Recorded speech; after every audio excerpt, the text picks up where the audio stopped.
Welcome to આરોગ્ય સંજીવની ગુજરાતી। આ વિડીયોમાં આપણે મધના ગુણો, જુદા જુદા રોગોમાં મધને કેવી રીતે વાપરવું તેમજ કોણે મધ ન લેવું જોઈએ તેની માહિતી મેળવીશું। તો વિડીયોને એન્ડ સુધી જરૂરથી જુઓ।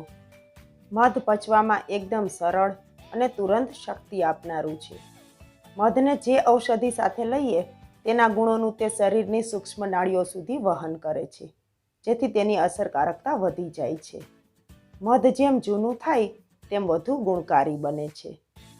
મધને ક્યારેય ગરમ ન કરવું કે બહુ ગરમ હોય તેવા પાણી કે દૂધમાં નાખીને ન પીવું, તેનાથી મધના તમામ ગુણો નાશ પામે છે। માટે પાણી કે દૂધને થોડું ઠંડુ પાડી હૂંફાળું થાય ત્યારે મધ ઉમેરવું। હૂંફાળા ગરમ પાણીમાં મધ લેવાથી વજન ઘટે છે। સાથે તેના અન્ય ફાયદા જણાવતો વિડીયો ચેનલ પર પહેલેથી આપેલો છે, તો તે જરૂરથી જુઓ। જો હૂંફાળા ગરમ દૂધ સાથે મધ લઈએ તો વજન વધે છે। મધના સેવનથી હિમોગ્લોબિન વધે છે અને નબળાઈ દૂર થાય છે, જેના માટે સવારે 1 કપ દૂધમાં 2 ચમચી મધ નાખીને પીવું। રાત્રે 1 ચમચી મધ પાણી સાથે લેવાથી ઊંઘ સારી આવે છે અને પેટ સાફ આવે છે। મધના સેવનથી આંતરડામાં શરીરને મદદરૂપ એવા બેક્ટેરિયાની વૃદ્ધિ થાય છે।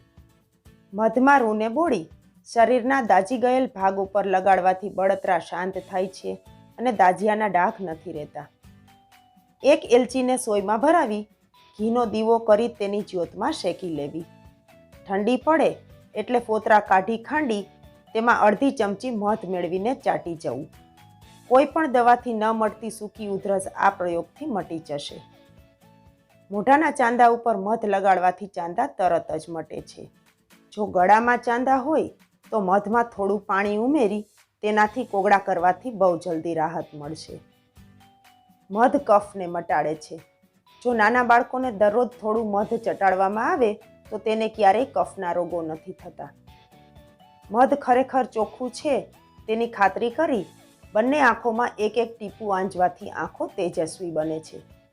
શરૂઆતમાં આંખો બળશે અને આંખમાંથી ખૂબ પાણી નીકળશે, પણ થોડી વાર પછી બળતરા બંધ થઈ જશે અને આંખો એકદમ હળવી બની જશે।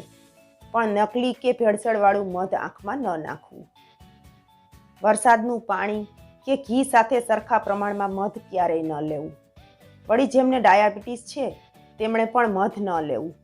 આ વિડીયોની માહિતી જો તમને પસંદ આવી હોય તો વિડીયોને લાઈક કરી શેર કરો અને ચેનલને સબસ્ક્રાઈબ કરો, જેથી નવા વિડીયો તમને મળતા રહે। Thank you.